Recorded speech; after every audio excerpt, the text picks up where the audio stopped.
देवाला एकेरी नावानं संबोधल्याचं तुम्ही ऐकलंय का? किंवा एखाद्या प्रतिष्ठिताच्या लग्नात जाऊन नवरदेवाला एकेरी हाक मारल्याचा किस्सा तुम्हाला माहिती आहे का? नाही ना? मग मी तुम्हाला सांगतो. पण त्याआधी कट टू कटला फॉलो करायला विसरू नका. तर आज शिखर शिंगणापूरची यात्रा होतीये. यालाच मोठ्या महादेवाची यात्रा पण म्हणतात.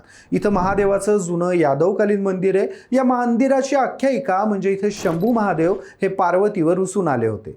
त्यांचा रुसवा काढण्यासाठी पार्वती इथे आल्या होत्या आणि त्यांनी शंकरासोबत पुन्हा लग्न केलं होतं. दरवर्षी याचंच प्रतीक म्हणून महादेव आणि पार्वती विवाह सोहळा मोठा धूमधडाक्यात संपन्न होतो आणि या निमित्तानं इथं मोठे यात्रा भरते. या यात्रेची सुरुवात होते ती गुढीपाडव्यानंतर.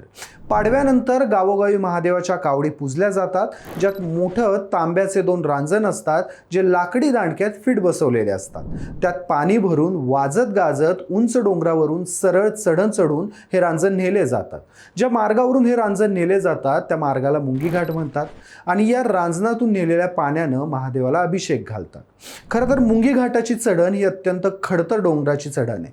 म्हणूनच ही चढण चढताना भाविक माध्या धावर माध्या पावर म्हणत देवालाच आळवणी करतात.